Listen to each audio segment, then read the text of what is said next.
bueno, si quieren ir mientras van incorporándose el resto de los integrantes del grupo, me quieren hacer alguna pregunta, recuerden que estoy abierta.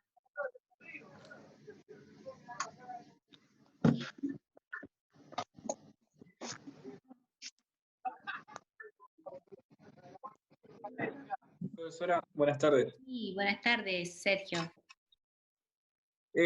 No sé de qué vamos a hablar, digamos, en la clase, pero tenía una consultita yo porque estaba leyendo ahí ya te digo, la parte 2 del módulo, la unidad 2. La unidad 2 del En la parte que programa, dice microentorno. Sergio, la unidad 2 del programa no es lo mismo que la unidad 2 del módulo. ¿Te acuerdas que lo comenté yo la clase pasada? Perfecto, bien. Claro. Te escucho Era, lo que quise decir era la unidad 2. Sí, está bien. Contame. La parte, estuve leyendo y en la parte de microentorno, del entorno específico y el macroentorno. Yo estuve leyendo, pero me costaba, digamos, dar ejemplos, digamos, de cada uno de ellos. Bien. Es un tema que lo voy a tocar, digamos, la clase próxima, así en profundidad. Pero yo hoy, el encuentro próximo, porque yo les explico, no es, digamos, por capricho, sino porque los temas se van entrelazando y se van desprendiendo de una parte del programa, se desprenden otros. Entonces, es como un orden lógico, ¿no? Este orden lógico es planteado en realidad por muchos autores, ¿no? No es que yo lo estoy trayendo, digamos, como diciendo, bueno, esta es idea mía, sino yo siempre lo explico a esto de esta manera. Cuando nosotros fuimos a la escuela y comenzamos a estudiar matemáticas, vieron que primero nos enseñaron a sumar, después nos enseñaron a restar, y después nos han enseñado las otras operaciones matemáticas, que es multiplicar, y por último dividir, ¿verdad? Ese fue el orden en que nos fueron enseñando. Y uno diría, bueno, pero esto fue capricho del diseño que tuve en la primaria. En realidad no, porque la división junta o congrega al resto de las otras operaciones matemáticas. Entonces, obviamente no iba a poder aprender a dividir si antes no sabía lo otro. Esto es algo más o menos parecido a lo que quiero explicar. Hay una secuencia para poder, que es conveniente considerarla, para poder ir entendiendo los diferentes temas que vamos desarrollando, ¿sí? Pero bueno, vamos a hacer una explicación con respecto a tu pregunta, porque no me permitiría que vamos a esperar tanto para entender esto. Nosotros, las organizaciones, están insertas en un contexto, ¿sí? Ese contexto, que nosotros lo van a encontrar como sinónimos: entorno, contexto, ambiente organizacional, son las distintas formas que tenemos de, digamos, de encontrarlo en la bibliografía. Les digo esto porque por ahí dicen contexto y después dicen entorno, dicen, pero ¿qué diferencia hay? Es lo mismo, es como si fuera un sinónimo, ¿sí? Claro.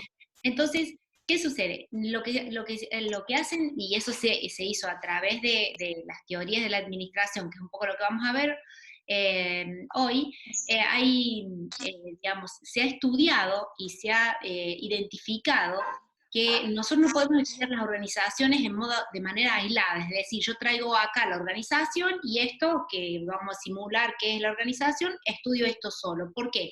Porque esta organización está inserta en un contexto, está vinculada con otras instituciones, con otras organizaciones, con otros, llamémosle personajes, en el buen sentido, ¿no es cierto?, que interactúan, algunos en forma directa y otros en forma indirecta. En el estudio del contexto y del entorno, los autores han identificado que existen, que se pueden, visualizar de manera clara dos realidades o dos contextos, ¿sí? Dos entornos en el cual se vinculan las organizaciones. En una primera instancia se identifica el contexto interno, es el que tiene relación directa. Y en ese contexto, ¿nosotros qué podemos encontrar? Vamos a encontrar, voy a nombrar algunos participantes de ese contexto para que ustedes lo visualicen, ¿sí? Por ejemplo, los empleados, el público en general, los consumidores de ese público, porque la organización puede estar inserta en una comunidad y no todo el mundo es consumidora de esa, digamos, de esa organización o, digamos, utiliza los servicios o productos que ella ofrece en el mercado, ¿no es cierto? Entonces, es el público, los consumidores, los sindicatos, digamos, que están vinculados con la actividad que realiza esa organización. También podemos encontrar instituciones intermedias, gubernamentales, que están, digamos, interactuando con ella para que ella pueda llevar adelante esa actividad. Y algunos otros más que se pueden, digamos, identificar y reconocer. Entonces, eso sería lo que es el contexto por ejemplo, instituciones financieras como bancos. Bueno, hay un gran número que yo después les voy a mostrar y con ejemplos concretos para que ustedes lo vean, ¿sí? Entonces, eso sería lo que nosotros llamamos el contexto, digamos, directo, el entorno inmediato en el cual. ¿Qué particularidad tiene este entorno en forma general? Se dice que está conformado por una serie los autores le llaman por ahí variables o parámetros, o fundamentalmente, digamos, participantes, que estos participantes afectan o ejercen influencia a la organización, porque por ahí cuando yo les digo a ustedes afectan, lo consideran como que es un término negativo, ¿no es cierto? A veces alguien nos afecta positivamente, ¿no es cierto? Pero bueno, digamos, ejercen influencia sobre la organización, pero existe una particularidad muy interesante, que la organización puede, digamos, puede modificar ese impacto que estos reciben, digamos, que estos personalidades o personajes que interactúan, que están accionando sobre ellas, ¿sí? Esa es la particularidad más importante que tenemos en el microentorno.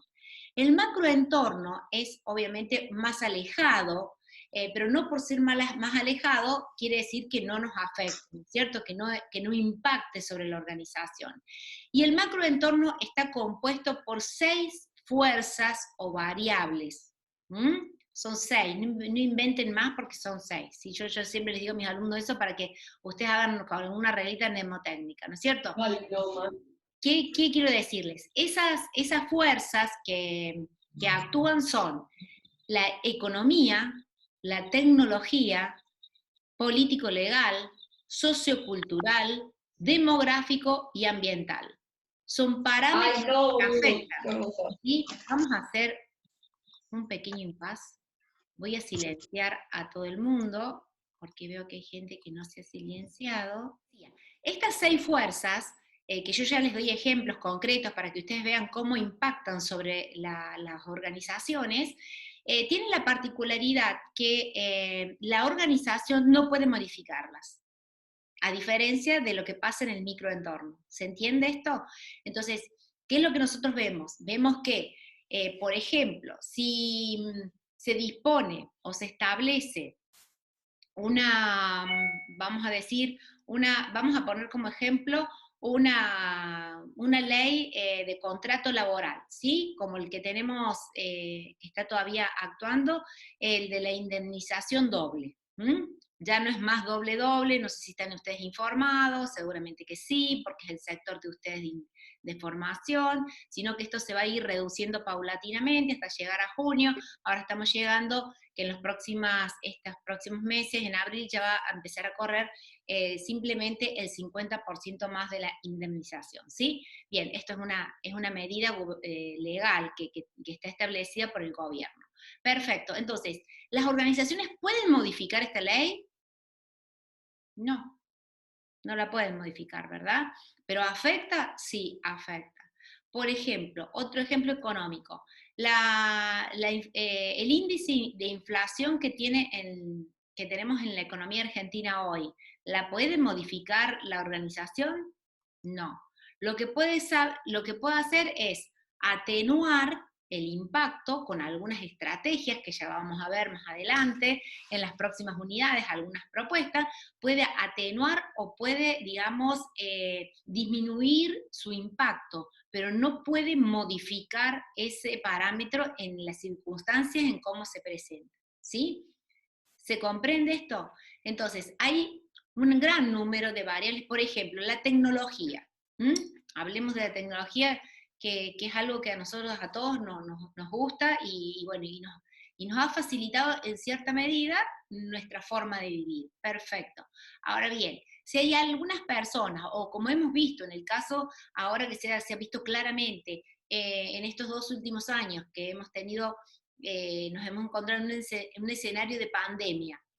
Las organizaciones han podido ser oídos sordos a las redes, que es una manera de cómo comunicarse con sus consumidores. No, porque las organizaciones que no utilizaron las redes, que no se vincularon a través de Internet o de cualquiera de estos medios que tenemos, han perdido mercado, han perdido vinculación con sus clientes y seguramente no han captado nuevos clientes porque sí o sí era la opción que nos ofrecía, digamos, el escenario que nos encontramos, era como si fuera la herramienta que nos venía a, digamos, a salvarnos o ayudarnos de salir de esa particularidad que nos estaba ofreciendo el ambiente, digamos, eh, por pandémico del área de salud en el cual estamos insertos. ¿Se comprende esto? Entonces, estos son los dos escenarios de micro y macro entorno, digamos, entorno directo o entorno externo. Bueno, son distintas formas que yo después se los voy a presentar y se los voy a mostrar con mayor profundidad y les voy a dar también ejemplos concretos como para que ustedes vayan visualizando esta realidad. ¿Sí? No sé, Sergio, si te contesté, si a partir de esto surgió alguna otra pregunta.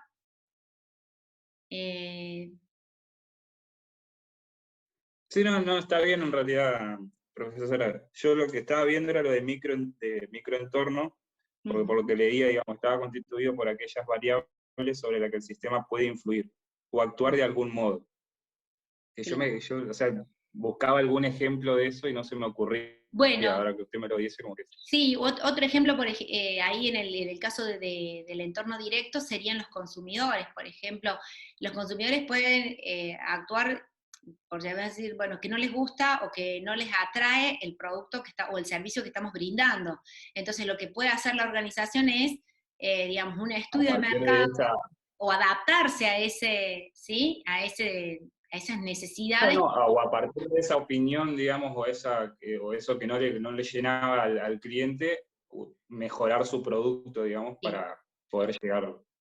Sí, yo te voy a decir la verdad ya que vos me das esta oportunidad. Si una empresa tiene que esperar que el consumidor le esté advirtiendo que el producto o el servicio no está cerrando, está durmiendo demasiado la siesta esa empresa, ¿no? Porque nosotros tenemos que adelantarnos a lo que el cliente va a querer venir. ¿Por qué? Porque como expliqué la clase pasada, es tal, digamos, la saturación de mercado, son tantas las empresas, igual que la mía, o la organización igual que la mía, que está ofreciendo ese servicio o ese producto en el mercado, que va a haber alguien que me va a ir, digamos, tomando parte de mi cuota de mercado. Entonces yo tengo que ir haciendo estudios o visualizando permanentemente de que lo que estoy entregando, esa oferta comercial, llamémosle así, que estoy ofreciendo en el mercado, responde a las necesidades que tiene. Recuerden que nuestras necesidades van mutando, ¿no es cierto? Nosotros no somos los mismos del año pasado y seguramente no somos los mismos en demandas, ¿no es cierto? Esto es a lo que quiero referirme para el próximo año o dentro de 2 años. Entonces no me puedo dormir y esperar que el consumidor me diga que el producto no le está cerrando, ¿sí? Claro. Ese es un poco, digamos, como adelantándome a lo que seguramente más adelante van a ir viendo. Siguiendo un poco nuestro programa, la propuesta para hoy es hablar de las escuelas y teorías de la administración. Por lo general es un tema que a la mayor parte de los alumnos no les atrae mucho, porque hablamos, digamos, de un marco teórico, y además de ser un marco teórico, digamos, se piensa como diciendo, bueno, tengo que estudiar esto y que en realidad no lo no sé, digamos, cuál va a ser el aporte que me va a brindar. Sin embargo, yo quiero contarles y quiero hoy despertarles el interés sobre lo que son todas las teorías y las escuelas de la administración, porque en realidad sin ellas hoy no estaríamos en esta instancia digamos, y no tendríamos seguramente muchas de las soluciones que hoy se implementan en las organizaciones en general, en las distintas áreas, en el área de recursos humanos, en el área de marketing, en el área de producción, son gracias a todos los estudios y aportes que han ido haciendo estas escuelas con sus diversas teorías y, digamos, distintos autores que han trabajado y siguen trabajando en la resolución de los problemas organizacionales, ¿sí? Que como dije hace un rato, los problemas que tenían en la antigüedad las organizaciones, algunos pueden ser similares, pero en realidad son distintos. Y esto es porque las organizaciones, si ustedes lo recuerdan, que lo vimos en el encuentro pasado, las organizaciones van evolucionando, son evolutivas. Y este hecho de que sean evolutivas lleva a que, digamos, se modifiquen. Entonces, lo que una herramienta o una estrategia que nosotros aplicábamos o implementábamos en la organización en un tiempo atrás, hoy puede ser que si yo la implemento no me dé resultado. Entonces estamos con esa, digamos, situación que tenemos que considerar. Y las escuelas son quienes nos ayudan a entender situaciones, como lo dice bien, teóricas, que yo lo expliqué el otro día. A veces se teoriza que es una forma de dejar quieta una situación, ¿sí? Para poder comprenderla y a partir de ahí encontrarle la mejor solución a una circunstancia que nos toque vivir dentro de las organizaciones, ¿sí? Esto es lo que normalmente nos suele suceder. Por lo tanto, yo siempre, como dije recién, los invito a que las reconozcan y que las lean, ¿sí?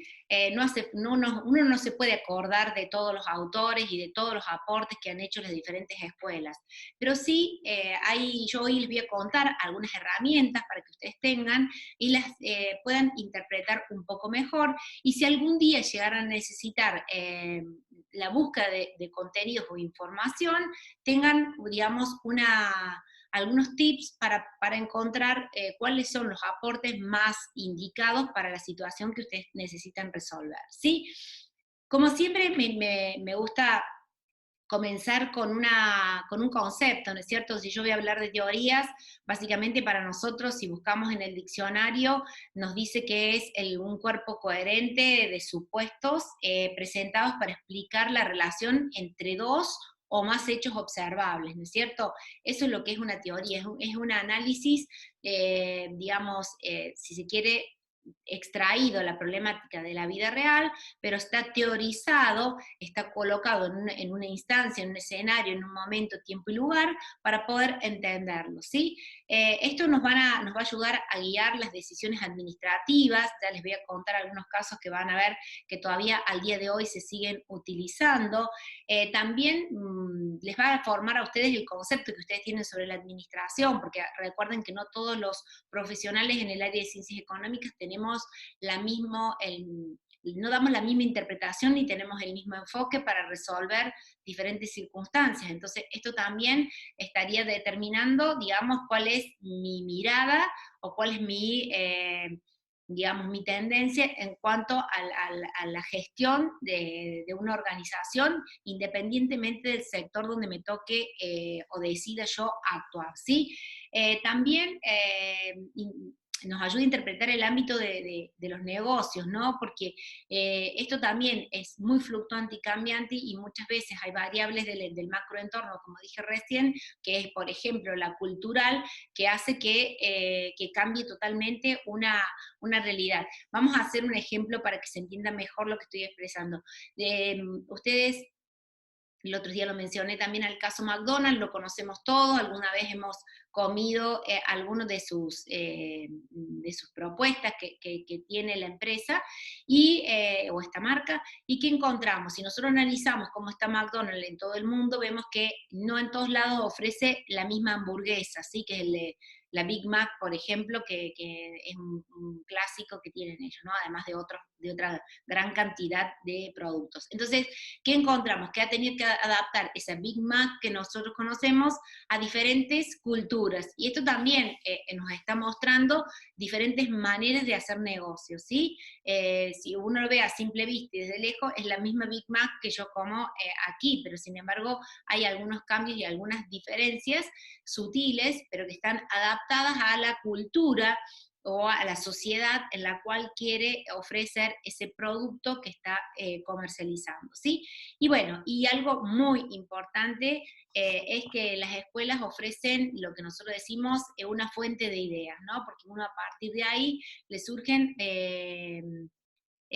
muchas ideas como para, digamos, ver las circunstancias de otras, de formas distintas, que es un poco lo que uno siempre está tratando de visualizar, ¿sí? Bien, esto, ¿por qué se ha dado el tema de la existencia de las teorías, ¿no? Que son otras de las cosas que también por ahí a nosotros nos podríamos cuestionar, nos podríamos preguntar.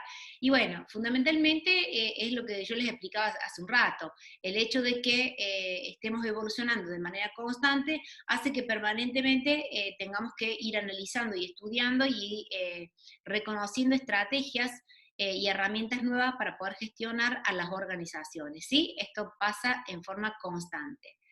¿Qué es digamos, si tuviéramos que hacer una síntesis de cuáles son los aportes que nos brindan o que nos han brindado las teorías de las diferentes escuelas a lo largo de todos estos años? Son muchos en realidad. Bueno, nuevas formas de cómo llevar adelante procesos productivos, ustedes, que fueron en realidad los primeros estudios, desde ahora se los voy a mencionar, se hicieron en relación a lo que era el proceso productivo.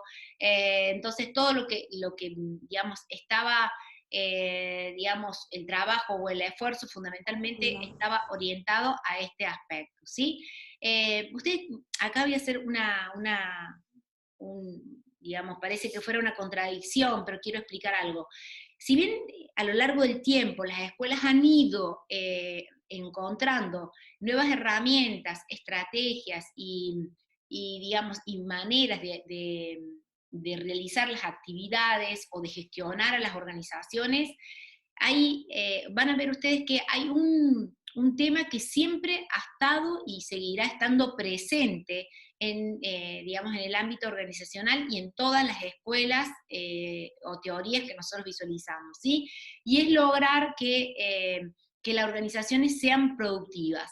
Esto es algo que nosotros lo observamos y lo vemos en forma permanente, digamos, porque si analizamos minuciosamente, decimos, bueno, por ejemplo, las primeras escuelas, los aportes en los procesos productivos, la distribución del trabajo, la especialización, lograr, digamos, un mayor volumen de producción a un menor costo posible, que son las economías de escala o la reducción de los costos.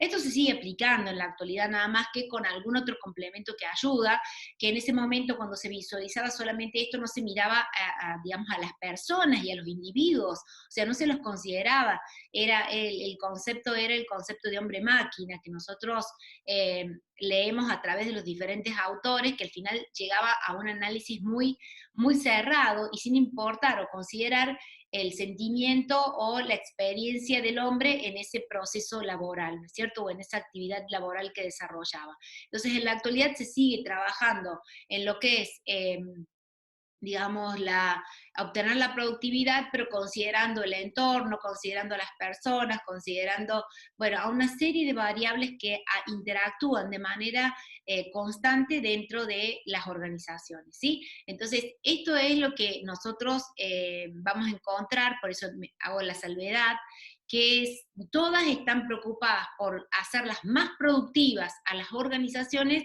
pero con un enfoque distinto, ¿sí? También, como dije recién, la comprensión del trabajo humano es fundamental. Se considera que las personas que participan dentro de una organización son, digamos, yo siempre digo, esto lo digo, hay algunos autores que no están de acuerdo, pero bueno, se habla del recurso humano, es lo más importante que puede tener una organización, ¿sí?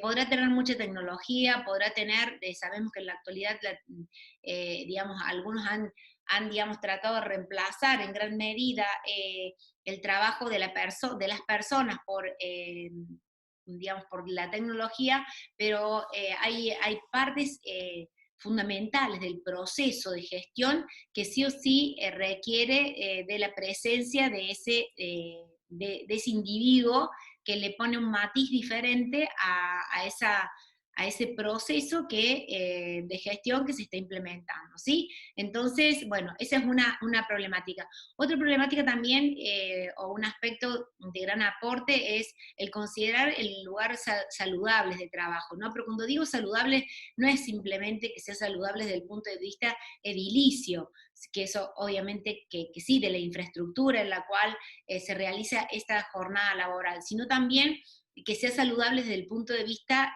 humanitario, ¿no? Que eso se trabaja muchísimo en lo que nosotros conocemos como digamos, esa responsabilidad social que llevan adelante las organizaciones en la actualidad y que, bueno, que se trabaja mucho para esto.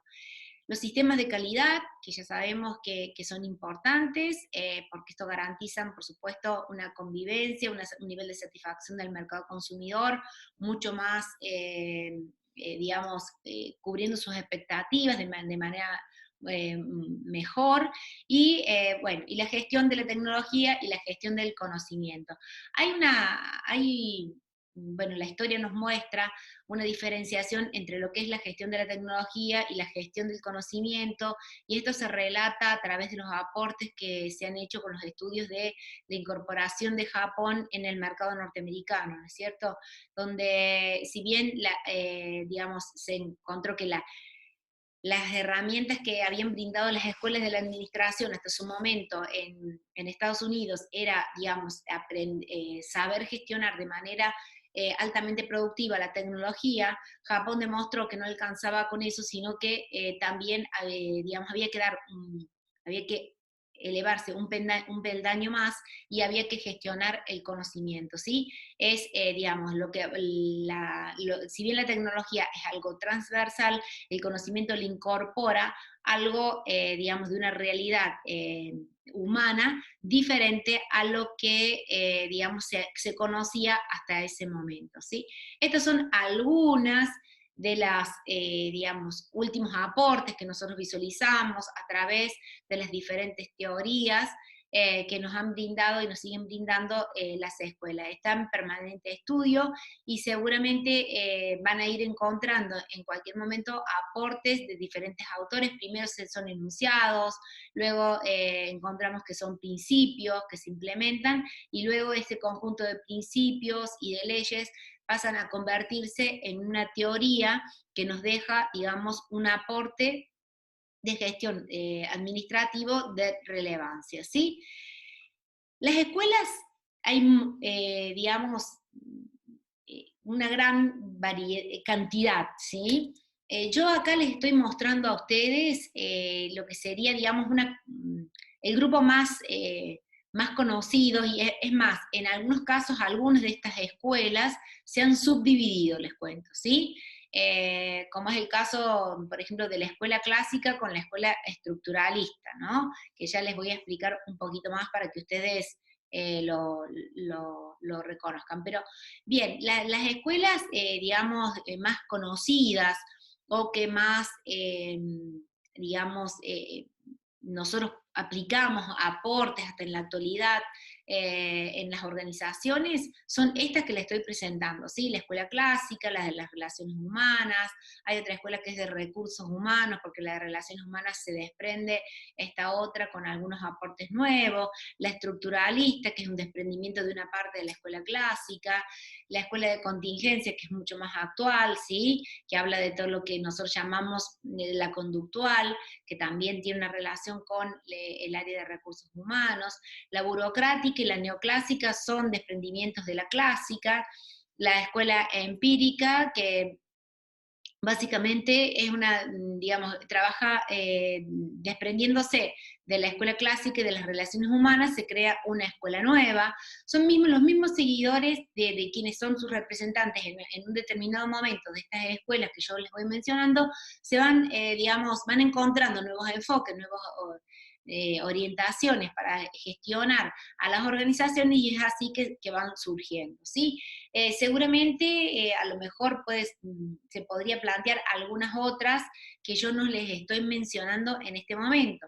Yo lo que he tratado de hacerlos, igual que con el material que he compartido, que ustedes lo tienen en la sección de material de estudio, son un poquito la explicación de estas que son las más relevantes y son las que han dejado grandes aportes en lo que es la ciencia de la administración, ¿sí? Por esto es que lo comparto y quiero comentarles seguidamente un poquito de cada una de ellas. ¿Mm? Bien, si ustedes se ponen a leer, ¿sí? Que es bastante el material que hay con respecto a todas las escuelas, van a encontrar, el día que lo hagan así en forma detenida y minuciosamente, que las escuelas han puesto un enfoque digamos, en diferentes aspectos, ¿sí? Y así es como se ha ido evolucionando a lo largo de los estudios que nosotros hoy contamos y tenemos para aplicar o conocer. Y primeramente, en su principio, la Escuela de la Administración Científica, que estuvo representada por Taylor, que para muchos autores y catedráticos se lo considera como el padre de la administración, digamos, su gran preocupación estuvo basado en lo que era la tarea, ¿sí? La tarea es la porción más pequeña que tiene cualquier proceso, chicos, ¿sí? Nosotros decimos, bueno, por ejemplo, hablamos de un plan, hablamos de un programa de actividades, hablamos de actividades y hablamos de tareas. Es decir, para hacer un plan necesitamos varios programas. Para hacer un programa necesitamos llevar adelante muchas actividades y para hacer una actividad necesitamos realizar muchas tareas. ¿Se dan cuenta? La tarea es la porción más pequeña. Ahí es donde estuvo concentrado el autor en sus inicios de los desarrollos de la ciencia de la administración, que hasta ese momento era simplemente un enfoque y un estudio que llevaba este ingeniero y consultor en una planta industrial de aquel momento. Luego, si bien se logró a través de sus aportes, que fueron varios, ¿no es cierto? Y varios de esos aportes que hoy los seguimos implementando, como es la especialización en el trabajo, la división del puesto de trabajo, etcétera, etcétera, se dio respuesta de manera parcial a esta, digamos, a estos interrogantes que se planteaban en cómo gestionar. Y a partir de ahí es que nosotros vemos que los mismos seguidores que tenía en aquel momento Taylor, que en este caso fue Fayol, el más renombrado, digamos, empieza a visualizar o encontrar un nuevo enfoque. Y ese enfoque es lo que da el desarrollo de la teoría clásica. La teoría clásica es una teoría que para nosotros hizo un gran aporte a lo que es la administración, porque es la primera teoría o escuela que visualiza a la organización como un todo, no simplemente como un proceso productivo. Y ahí es donde surge lo que nosotros conocemos también como ese proceso productivo conformado por una serie de actividades que marcan un inicio y un final en todo proceso, claramente, digamos, fácilmente de visualizar, ¿sí? Entonces, se lo llama, digamos, esa teoría clásica que estuvo apuntando fundamentalmente a lo que era el aporte de el orden que necesitaba, o sea, la visión general de la organización y estableciendo un orden de funcionamiento, ¿sí? Una manera en cómo se realizaban las actividades y que esa manera de cómo realizar las actividades permitía o permite, ¿sí? Digamos, lograr los resultados o los fines que se había establecido. casi, digamos, si bien también logra darle mucha respuesta en el momento, se deja muy de lado, ¿sí? Se deja muy de lado, casi ni se considera a las personas, que es un poco lo que yo les decía. Estos teóricos por ahí se van mucho de un lado y se pierden la visión del otro aspecto. Y bueno, como ustedes lo saben, que siempre lo decimos, lograr el equilibrio perfecto es algo difícil, ¿no es cierto? Lo vemos todos los días en la vida nuestra. Entonces, ¿qué pasa? Comenzaron a desarrollarse un gran número de filósofos y psicólogos a la preocupación en los individuos o las personas que conformaron parte de la organización, logrando aportes altamente exitosos, que los vamos a mencionar más adelante, seguidamente, pero también pasa lo mismo que lo de la escuela clásica. Se preocuparon tanto por las personas que dejaron de ver la tarea. Y ahí es donde se observa o se visualiza que hay una pérdida de ver el contexto o ese entorno, y ahí es donde comienzan a no dar resultado las diferentes estrategias o herramientas que se habían desarrollado hasta el momento. Y comienzan a desarrollarse una serie de escuelas, de teorías preocupadas en el ambiente, que aquí es un poco lo que permite, digamos, me permitió hoy responderle a Sergio y contarle a todos ustedes esta identificación del contexto en el cual están insertas las organizaciones, ¿sí? Y que son de gran aporte, es de gran aporte digamos, todos sus descubrimientos, porque hacen que veamos a la realidad de otra manera, no suspendida en el espacio, sino que realmente marcando realidades y límites que ayudan a la toma de decisión, que es tan importante. A su vez, dentro de ese ambiente, y en especial del macroambiente, hay una de las variables que en los últimos años, a partir de la década, en realidad de la década del 60, pero nosotros aquí en la Argentina lo empezamos a visualizar recién en la década, a fines de la década del 80, ¿no es cierto? La participación de la tecnología en las organizaciones, de manera, digamos, con una presencia de relevancia, esto es lo que quiero decir, no es que antes no había tecnología, había también tecnología, pero no tenía, digamos, la relevancia que comienza a tener, o el protagonismo que comienza a tener a partir de fin de la década del 80, principios de la década del 90, acentuándose cada vez más en la gestión organizacional, ¿sí? Y luego, seguidamente, es todo lo relacionado al, digamos, los nuevos aportes que hacen las distintas teorías, es todo, digamos, lo relacionado a la gestión del conocimiento. Esto es un poco lo que, digamos, explica y permite entender y comprender a todas estas escuelas digamos, cuáles son sus aportes o cuál es la información que nos brindan en función de cuál es el enfoque que han tenido o que tienen en la actualidad, ¿sí? Otro dato también importante que no quiero olvidarme de contarles es que hay algo también interesante, porque las escuelas, a través de sus diferentes teorías, a lo largo de muchos años, han ido realizando aportes y contando experiencias donde han dado resultados en en una determinada economía, pero no en otras, ¿no? Que eso también se puede observar claramente con algunas casuísticas que ofrecen los mismos autores. Pero hay algo importante que quiero que no lo olviden. Todas las escuelas han dejado aportes, y quienes son sus seguidores, como yo les contaba recién, la escuela clásica, la escuela de la estructura o estructuralista y la neoestructuralista, que son de la misma rama, del mismo área, nada más que se van desprendiendo con enfoques nuevos o diferentes, no descartan los aportes hechos por las escuelas o teorías anteriores, sino que al contrario, se nutren, ¿sí?, de ella, y a partir de ahí van haciendo aportes nuevos. En ningún momento se lo descarta de manera, por llamarlo de una manera, despectivamente a los aportes hechos con anterioridad.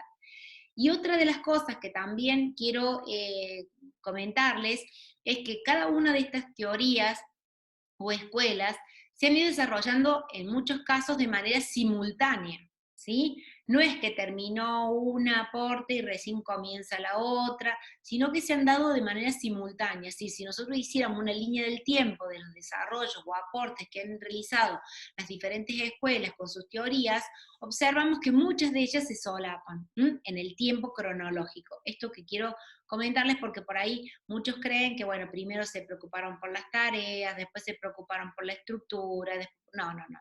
Esto no pasó así, sino que se fue dando en muchos casos de manera más que simultánea. Por ejemplo, cuando se hace el desarrollo de todo lo que es el enfoque de la teoría del ambiente, del micro y el macroentorno, se está haciendo también de manera simultánea el desarrollo del enfoque sistémico, que es tan importante para nosotros, que se dio en la década del 70 y que hasta el día de hoy sigue vigente y con gran ayuda para nosotros para resolver o tomar decisiones a nivel organizacional, ¿sí?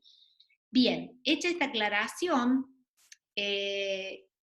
decimos que todas las organizaciones tienen objetivos y que esos objetivos que se plantean o se expresan, digamos, pueden estar, digamos, apuntando más a un sector o a un área o algo específico y determinado, como vamos a ver en la próxima unidad, pero si nosotros hiciéramos una síntesis de esos objetivos organizacionales, todos nos llevan a que esos objetivos, como dije yo hace un rato, nos buscan que las organizaciones logren ser productivas, ¿sí? ¿Se acuerdan que este era uno de los ejemplos que nosotros vimos en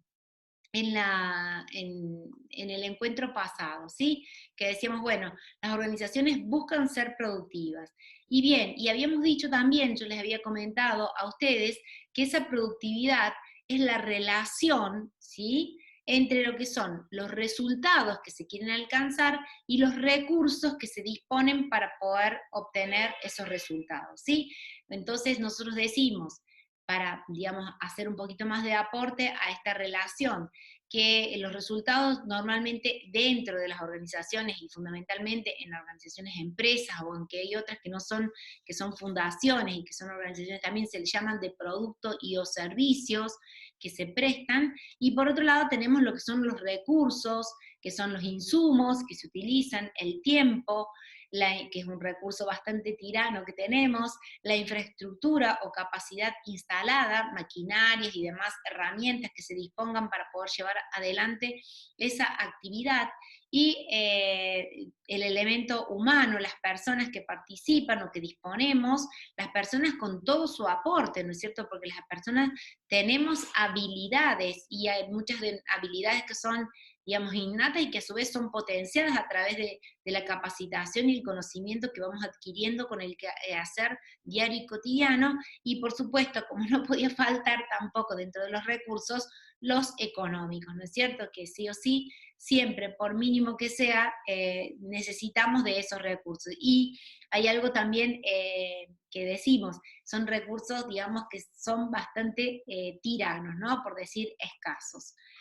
Bien, la relación entre resultados y recursos es lo que nos da a nosotros esa productividad. Y en esa relación siempre tendemos a que los resultados sean mucho mayores que los recursos que utilizamos. Es decir, lo que venimos diciendo desde hace mucho tiempo atrás, utilizar la menor cantidad de recursos para obtener la mejor, digamos, cantidad de resultados, ¿no es cierto?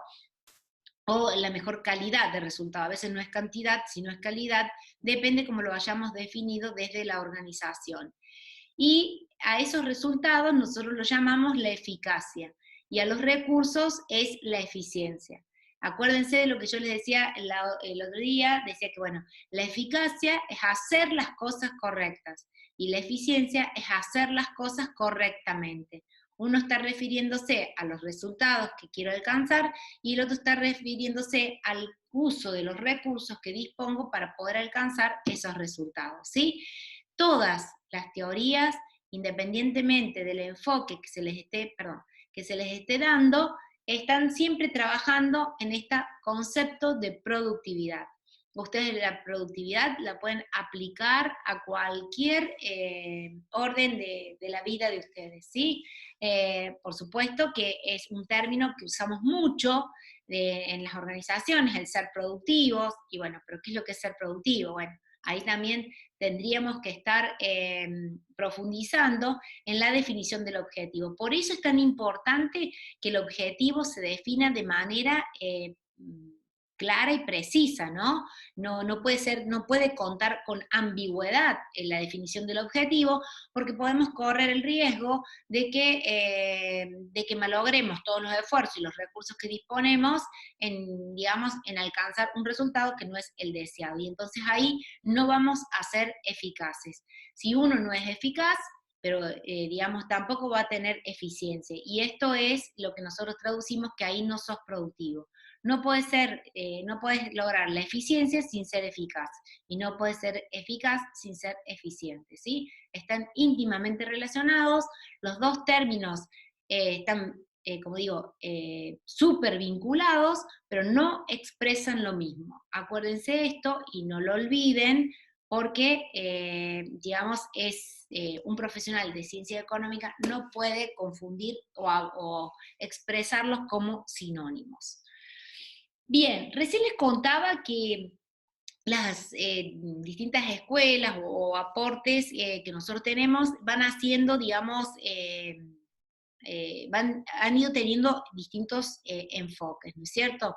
Y en función del enfoque que han tenido, son los aportes y que nos han brindado y que nosotros hasta el día de hoy lo podemos usar, ¿sí? En primera instancia, vemos las escuelas o teorías que están que se centraron en lo que es las tareas. Ese es el enfoque, ¿sí? Lo primero que vamos a mencionar en cada una de las placas que les voy a mostrar ahora, ustedes van a visualizar qué es el enfoque que han tenido cada una de estas escuelas. Bien, y la primera fue la Escuela de la Administración Científica, que como dije hace un rato, esto se dio a principios del siglo XX en Estados Unidos, y el mayor representante que nosotros tenemos en esta escuela científica ha sido Frederick Taylor. Luego también era un seguidor de él y que hizo aportes importantes, que fue el caso de Henry, que fue Fayol, y también fue Gahn, y también el matrimonio que hizo unos aportes en el área de recursos humanos, por eso lo menciono, que hizo, digamos, el matrimonio Hilbert, que hizo con respecto al uso o lo que era el desarrollo de actividades dentro de las organizaciones, ¿sí? Ellos, digamos, la Escuela de la Administración Científica lo que trabajó es la racionalidad del trabajo. ¿Qué quiere decir la racionalidad? Habló siempre habló de lo que, digamos, de la parte esta pequeña, de cómo hacerla, digamos, de poder, dividió al trabajo por puestos de trabajo, o sea, a la línea de producción por puestos de trabajo, y a partir de ahí trato de ser lo más racional posible en cada uno de esos puestos de trabajo para poder, digamos, optimizar la actividad que desarrollaba cada uno de los operarios que ocupaba esos puestos de trabajo, ¿sí? Su enfoque estuvo orientado fundamentalmente en lo que era aumentar la productividad, pero la productividad desde el punto de vista de la línea de producción, ¿sí? Que esto es lo que un poco vuelvo a recalcar. No trabajó en lo que nosotros llamamos el enfoque gerencial, ¿sí? Que eso recién se logra a partir de la escuela clásica, que es la escuela clásica de las organizaciones, que es la que continúa y la que estuvo desarrollada por Fayol. Aquí, digamos, sus estudios estuvieron fundamentalmente orientados o acentuados en lo que es el estudio del tiempo, en la línea de producción, los movimientos de los operarios, pero siempre miraba el movimiento del operario, no para que el operario tuviera el menor de los desgastes digamos, o cansancio físico, sino para que el movimiento del operario no cortara la línea de producción y fuera productiva, ¿sí? No se lo consideraba al individuo, esto lo recalco, digamos, no como una crítica, sino que, bueno, así se dieron los comienzos del estudio y esto, bueno, fueron una de las fallas que tuvo, digamos, esta teoría, ¿no es cierto? Si bien, digamos, es una falla, pero tuvo muchos aportes y aspectos que, como dije hace un rato, hasta el día de hoy se siguen aplicando. También determinó, por ejemplo, la cantidad de trabajo que debía hacer cada persona para que fuera, digamos, su tiempo, para que su tiempo fuera productivo, y qué materiales deberían tener disponibles o qué insumos deberían tener disponibles para que también lograran realizar la tarea que se les estaba exigiendo, ¿sí? Como aporte motivacional, que fue de gran, digamos, también en su futuro generó también un conflicto, fue, digamos, la paga, que generó lo que se llama el incentivo a través de pagas adicionales a lo que era su salario o el sueldo que recibía el trabajador en función de su nivel de productividad. Y no solamente le daba una paga extra al trabajador, sino también al jefe o al supervisor de línea. Esto trajo una serie de críticas digamos, a esta estrategia motivacional, y donde fue fuertemente criticada, y criticada también porque en ese momento comenzaron a surgir lo que nosotros conocemos hoy como los sindicatos, que son estas agrupaciones o instituciones intermedias que tratan digamos, de proteger al trabajador, ¿sí? Entonces, bueno, digamos, una instancia conflictiva, porque los sindicatos decían que la gente se esforzaba más para poder ganar esa paga extra, y traía como consecuencia el cansancio y el agotamiento físico del individuo. Y además, en un futuro cercano, también otras escuelas identificaron que esta paga extra o este incentivo económico, que si bien en primera instancia parece muy motivacional para las personas, en algunos casos se deja en un segundo plano. ¿Sí? A las personas les interesa mucho más a veces trabajar en un ambiente de trabajo saludable que recibir una paga extra en un ambiente de trabajo hostil, ¿no es cierto? Que esto ya lo conocemos y sabemos que es así. Las escuelas que estuvieron trabajando y que hicieron sus aportes en lo que es la estructura, que es el enfoque, la estructura fundamentalmente hablamos de lo que es, digamos, el orden, esta división de niveles jerárquicos y puestos de trabajo claramente identificados, donde se expresa con precisión qué es lo que cada una de las personas, digamos, el trabajo que se espera que cada una de las personas que ocupa un puesto de trabajo realice. Esto es lo que nosotros, digamos, los aportes que realizaron la escuela clásica y la neoclásica, ¿sí? Es decir, la organización formal que hablamos siempre, porque dentro de una organización trabaja lo que es la organización formal y la informal. La formal es la que establece la organización o la empresa, y que nosotros la visualizamos en algunos casos cuando la empresa lo tiene graficado a través de un organigrama y un manual de funciones, ¿sí? Y la informal es la que se establece por el vínculo, las relaciones entre los individuos que formamos parte de una organización, pero que no está definida en el manual de funciones, ¿sí? Y que, bueno, esto se da naturalmente por distintas experiencias de las personas. Lo vamos a profundizar cuando veamos la unidad de coordinación. Bien, el gran aporte que hizo la escuela clásica representada por Fayol fueron los 14 principios de Fayol, ¿sí? Que hasta el día de hoy estos 14 principios siguen vigentes. Esto es tan llamativo porque yo siempre digo, salvo uno o dos que podríamos, digamos, decir que estaría dificultoso poder aplicarlo porque la realidad organizacional hoy no está, pero bueno, él habla de los 14 principios, que se presentan con mayor frecuencia dentro de las organizaciones y que estos deben tenerse presentes. Yo he compartido también este material para que ustedes tengan de los 14 principios, donde he hecho una breve explicación de cada uno de ellos, ¿sí? Por eso hoy no me voy a detener a enunciarlos, pero bueno, si alguno tiene alguna pregunta específica con alguno de ellos, me pregunta, no hay problema, pero son todos claros de comprender. La división del trabajo, la autoridad, la disciplina, unidad de mando, unidad de dirección, subordinación del interés individual sobre el bien común, esto obviamente que siempre tiene que estar, una remuneración acorde a la tarea realizada y a su vez también que esta remuneración sea equitativa, que es una equidad laboral, que eso también es otro de los principios, la jerarquía organizacional, que esto esclarece y permite, digamos, uno interpretar mejor la funcionalidad dentro de la organización, la estabilidad personal, esto también, y la posibilidad de crecimiento, el espíritu de grupo y la iniciativa, son los principales principios que hicieron de aporte lo que es la teoría clásica de las organizaciones, ¿sí? Que es lo que nosotros decimos siempre. Esta teoría, digamos, ¿cuáles fueron los aportes?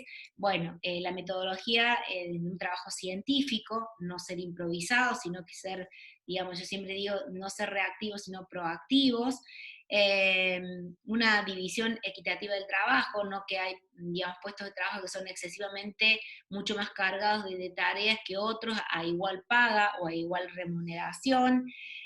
También, digamos, que las personas, digamos, reciban, esto es tan importante porque ellos lo, eh, digamos, las personas reciban motivaciones que les permiten lograr mejores niveles de competitividad.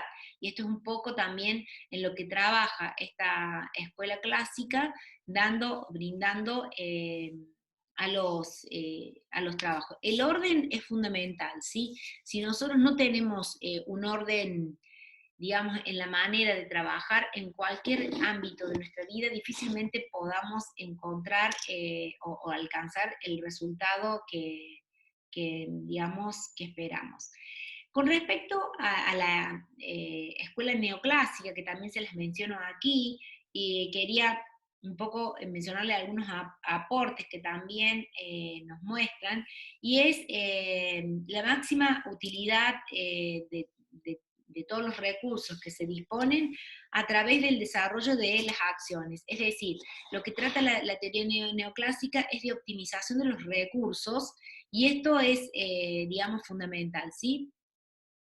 Entonces, esto quiero que lo tengan en cuenta porque muchas veces tenemos muchos recursos, pero si esos recursos, o recursos, digamos, excelentes, pero si no los sabemos utilizar bien, podemos, digamos, hacer una mala utilización, y esto es lo que también se observa en más de una oportunidad dentro de las organizaciones, ¿sí?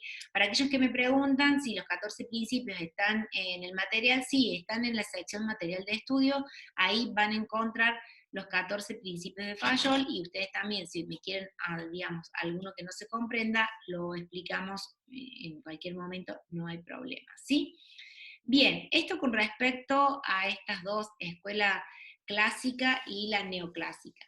Luego también dentro de la estructura, me pareció importante mencionarlo, tenemos lo que nosotros tenemos, la teoría burocrática, o de la burocracia, y la estructuralista, ¿sí? La teoría burocrática trabaja sobre la autoridad y la racionalidad. Por eso nosotros de manera informal, a veces decimos, sí, es un sistema muy burocrático, y porque el sistema burocrático establece muchos niveles organizacionales y a su vez, digamos, una autoridad que por lo general está centralizada en los niveles más altos, y esto hace que la organización sea mucho más lenta, ¿sí? Entonces, no dé respuesta, digamos, a lo que el mercado puede estar pidiendo. Los aportes que hicieron esta teoría de la burocracia o burocrática son establecimiento de normas, leyes y competencias técnicas, fundamentalmente. No tuvo mucha aceptación y vigencia en cuanto a, así como como gran esplendor, como han tenido otras teorías, pero sin embargo dejó sus aportes reconociendo que toda organización debe conducirse con acciones o conductas que, digamos, que sean lógicas, que son necesarias para poder alcanzar los objetivos, ¿sí?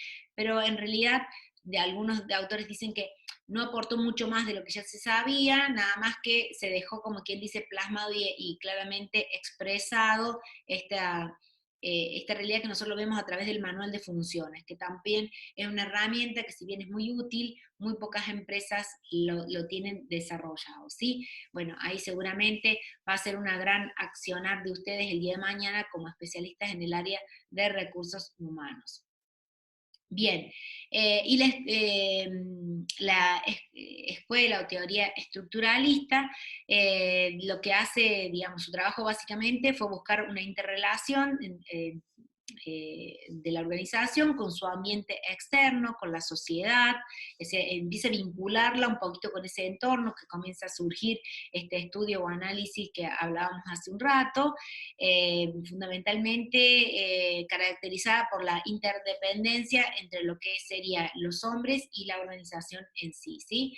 Aquí se dice que la escuela estructuralista dio como el aporte, ¿no es cierto? Es la concepción del hombre organizacional, que digamos que este hombre que participa dentro de organizaciones para poder alcanzar sus objetivos, que de otra manera los alcanzaría, pero no con el mismo nivel de eficacia y eficiencia, y digamos, es un hombre organizacional, quiere decir que aplica el proceso administrativo, es decir, que planifica, que organiza, que dirige, y que a su vez también realiza el control de las acciones que se ejecutan para poder alcanzar un resultado o un objetivo preestablecido, ¿sí?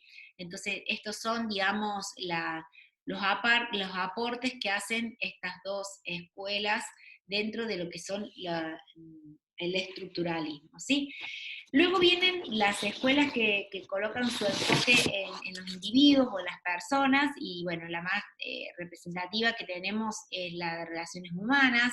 A veces digo que no es que fuera la que ha dado los únicos aportes, sino que fue la primera, digamos, que se conoce, entonces acá tenemos el modelo holístico de Follet, que realmente hizo grandes aportes y una mirada realmente de 180 grados hasta lo que se venía haciendo por las otras escuelas o desarrollos teóricos que llevaban adelante diferentes autores, ¿sí?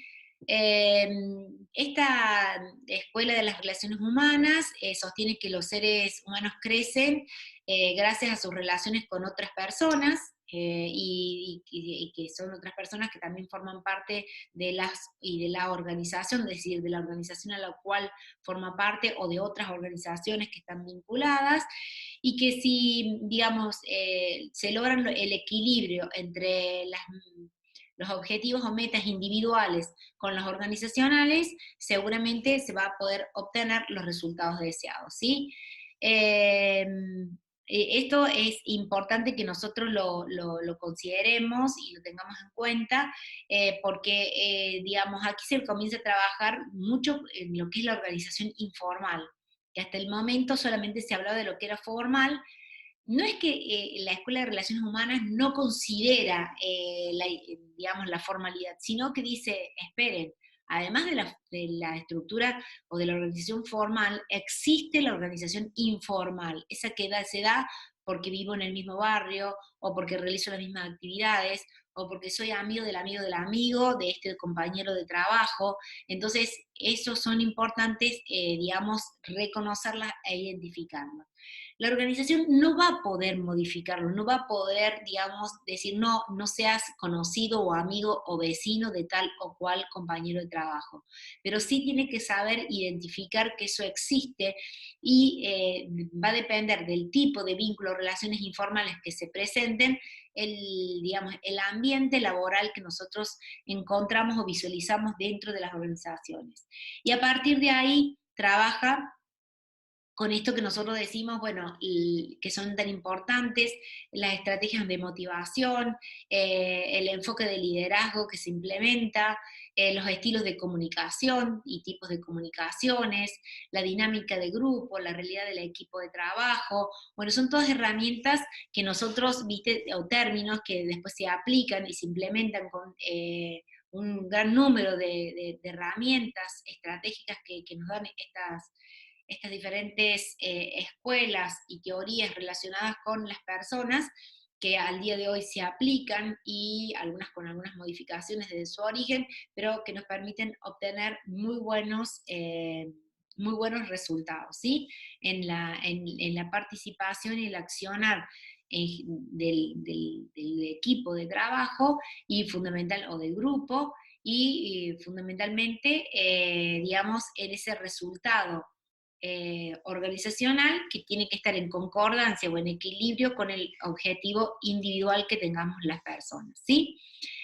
Dentro de las escuelas que trabajan con lo que nosotros llamamos las personas o que tienen enfocado, está lo que conocemos como la escuela del comportamiento organizacional, ¿sí? Que es la escuela conductista. Dentro de la conductista tenemos varias, ¿no es cierto? Porque hay distintos grupos digamos, que participan. No quise hacer tanta clasificación para no marearlos tanto, ¿sí? Pero estas, digamos, básicamente estas escuelas tratan de estudiar o conocer qué es lo que, digamos, lleva a que las personas nos comportemos de determinada manera, ¿sí? ¿Cuál es eh, el factor motivacional, por llamarlo de alguna manera, que hace que yo me comporte o que cada uno de nosotros nos comportemos de tal o cual forma dentro de un ambiente organizacional, ¿sí? O a veces que cambiemos nuestra forma de conducta, ya sea si estamos dentro de la organización o en nuestra vida personal. Hay individuos que, digamos, modifican muchísimo esta manera de cómo conducirse. Y bueno, y a partir de ahí es, digamos, donde se definen, que depende ese contexto o entorno. Por eso yo les decía, estas escuelas no dejan descartados los aportes hechos por las anteriores, ¿no es cierto? O por las que se están desarrollando de manera simultánea. Y aquí surge, por ejemplo, una escuela que es la escuela de la contingencia, que esta escuela de la contingencia trabaja en lo que nosotros llamamos las variables ambientales, no las considera independientes, sino que partícipe de cualquier accionar o comportamiento organizacional. Cuando hablo de comportamiento organizacional, son los individuos que formamos parte de esa organización.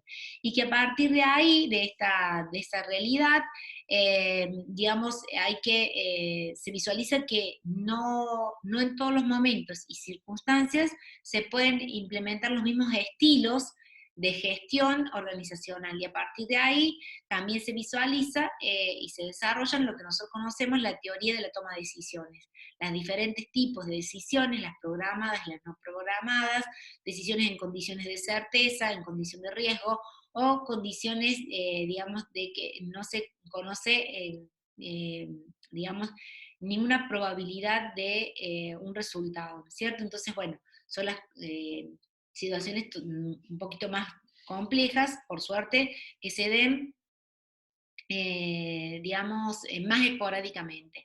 Entonces, ahí es donde, digamos, esta escuela trabaja muchísimo lo que es, digamos, lo que sería ese comportamiento y cómo influye estos estilos de gestión y la importancia que tiene el compartir objetivos, y algo que no lo mencioné hasta el momento, pero que también es muy importante, es, digamos, trabajar sobre los valores, el compartir los valores organizacionales con los integrantes de cada organización. Por eso, lo que la teoría de contingencia lo que hace mucho hincapié es en trabajar en organizaciones abiertas, no en organizaciones cerradas, que es un concepto que lo definimos en el encuentro pasado. Digamos, no que a cada circunstancia ya se le conoce la solución, sino que en algunos casos a circunstancias parecidas requiere que nosotros implementemos un proceso de toma de decisión distinta y con aportes o miradas, digamos, sistémicas diferentes a la que habíamos hecho con anterioridad, ¿sí? Así que bueno, por eso dice que la teoría del comportamiento organizacional dice que lo primero que tenemos que ver es que tal circunstancia que se nos presenta, saber de qué depende. Entonces depende de la tarea, depende del individuo, depende del contexto, depende del liderazgo, de qué depende que esta persona o este grupo de individuos se comporta de tal o cual manera, y a partir de ahí hay que proceder para resolver la situación que se nos plantea, ¿sí? Bien, también dentro de, como ustedes pueden ver, me he detenido más en todo lo que hace referente a las personas, que es lo que ustedes van a trabajar seguidamente desde otros espacios eh, de currícula, ¿sí? Pero bueno, el desarrollo organizacional, que hace mucha referencia a lo que es el cambio organizacional, el miedo al cambio, la resistencia, trabaja, yo lo dije al comienzo, las organizaciones son evolutivas, están en constante cambio, se van adecuando a las circunstancias del entorno, que es cambiante y muy dinámico, y esto lleva a que la organización deba cambiar, ¿sí? Ahora, ¿qué pasa? Los cambios no son sencillos, nosotros normalmente frente a situaciones nuevas tendemos a quedarnos inmóviles y quietos, ¿por qué? Porque tenemos temor a lo nuevo, a lo desconocido, ¿sí? A veces lo desconocido, lo nuevo, es mejor que lo anterior, pero como nuestro desconocimiento nos hace que digamos, preferir lo conocido que lo desconocido. Entonces, los cambios organizacionales deben trabajarse, deben, digamos, implementarse con una planificación. Esto es un poco lo que plantea las teorías del desarrollo organizacional. Si hoy estoy parada en este lugar y quiero dentro de 2 años que mi empresa, mi organización logre tales objetivos, tales resultados, obviamente tengo que planificarlo y tengo que trabajar ese cambio organizacional. Se plantea mucho lo que es aquí el concepto o el enfoque de sistémico, ver la organización como sistema, dentro de un sistema mayor que interactúa de manera permanente y por lo tanto trabajan en lo que nosotros conocemos como ese sistema abierto, ¿no? Que es lo que yo les decía hace un rato, digamos, en el encuentro pasado, que hoy por hoy usamos el concepto de sistema cerrado a veces para entender un modelo teórico y poder comprender una situación real que se nos suscita dentro de una organización, pero en realidad la vida organizacional en la actualidad no puede ser considerada desde el punto de vista de un sistema que participa en un sistema, digamos, cerrado, ¿verdad?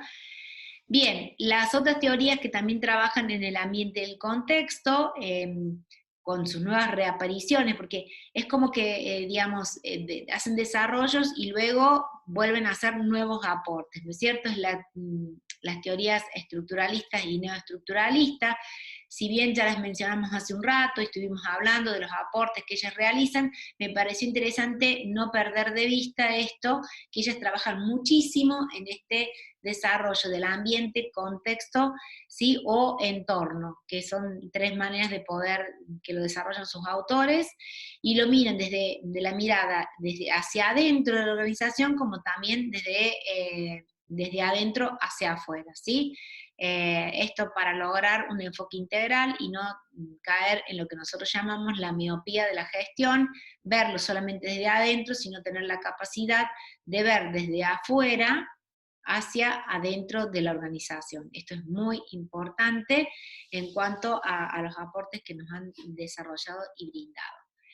En el enfoque, digamos, de, de la tecnología, que también sabemos que hay muchos desarrollos teóricos que se han desarrollado, yo destaco lo que es la teoría de la contingencia, que siguiendo con, digamos, con los aportes hechos por la teoría estructuralista y la neoestructuralista, en lo que es, digamos, el análisis ambiental, y la interrelación, digamos, con el contexto y el entorno, lo que hace es trabajar desde el punto de vista, digamos, cuál es la ayuda o, valga la redundancia, el aporte que brinda la tecnología para lograr una interacción equilibrada entre los diferentes entornos o participantes con los que se vincula la organización, ¿sí? Entonces el reconocimiento del enfoque de sistema abierto o de la organización con sistemas, con sus diferentes elementos, el elemento de entrada, proceso y salida, y en qué parte se interconecta con el entorno externo, ya sea inmediato o no inmediato, es lo que permite, digamos, una correcta administración de la tecnología, ¿sí? Esta administración de la tecnología, digamos, es una condición sine qua non en la actualidad en la gestión, pero debemos también hacer mención y no olvidarnos que sin la gestión del conocimiento va a ser muy difícil que podamos alcanzar los objetivos que nosotros nos planteamos desde el punto de vista organizacional y, por qué no, también desde el punto de vista individual, ¿sí? Bien, estoy a disposición de ustedes, con esto hice el cierre del encuentro de hoy. Algunos me hicieron algunas preguntas con respecto a la clase pasada, la van a encontrar en la sección Encuentros Webinar, ahí va a estar Paulina para que puedas verla nuevamente. Creo que me lo había preguntado anteriormente, no sé. Bueno, no sé si hay alguna pregunta, algo que no se comprendió. Traté de hacer lo más sintético posible, porque imagínense que dentro de teorías hay mucho para ver y mucho para hablar, ¿no? ¿Alguna? Buenas noches, profesora. ¿Puedo hacerle una consulta? Sí, por supuesto, Natalia. Sobre el trabajo práctico. En realidad queremos saber bien en base a qué hay que hacerlo, si a lo que es Mercado Libre o en relación a una empresa de calzados que aparece en la portada. No No, sabemos bien sobre... con respecto a Mercado Libre, yo me voy a fijar bien si se Sí, superpone, pero es con respecto a Mercado Libre. Lo que pasa es que Mercado Libre y la empresa de Sapos, que no es más una empresa de calzados, ¿sí? Yo no sé si la conocen. sí. No, no, no. Bueno, Sapos es una empresa que surgió muy similar a lo que surgen estos nuevos emprendimientos, o como se llaman, vieron, a veces son estos unicornios que por ahí conocemos como empresas novedosas en cuanto a su desempeño, ¿sí? Es una empresa que se desarrolla todo de manera virtual, nunca tuvo ninguna tienda, y bueno, se fue creciendo de manera exponencial en la década del 90 en Estados Unidos, hasta que llega en la actualidad, existe Sapos, nada más que fue adquirida por,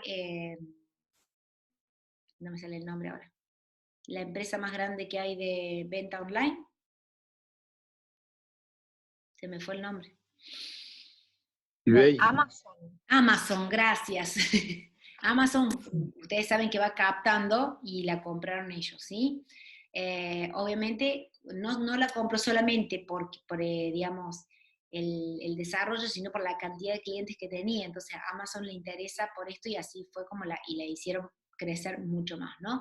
Entonces, bueno, la idea es que lo hagan sobre Mercado Libre. Ya me voy a fijar si sin querer he dejado a lo mejor para que no está clara la interpretación, pero es para que vean que existen muchos casos de estas empresas, y fundamentalmente me pareció tan interesante que lo veamos desde el punto de vista de esta empresa que nace siendo argentina.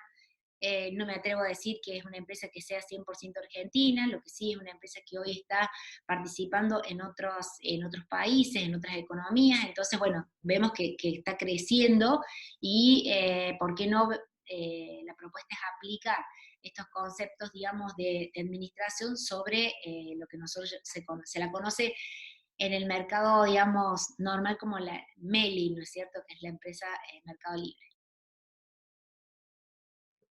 Gracias, profe. Espero haber respondido a todas las preguntas, y que los temas que vimos hoy sean de ayuda para ustedes. Cualquier otro material que necesiten adicional y que ustedes quieran, digamos, que yo les comparta, me lo van solicitando. Y bueno, voy a estar atenta a cualquier otra inquietud que se les presente, ¿sí? Como siempre, un gusto de poder compartir con ustedes, no solamente por poder brindarle información, sino también porque uno aprende de ustedes muchas cosas. Así que también les agradezco esta oportunidad y les deseo que tengan una muy linda semana, que disfruten este fin de semana de feriado, y aquellos que no participaron en el foro, que participen y no me abandonen la actividad número 2, que es obligatoria. Que tengan una linda semana. Chao, chao.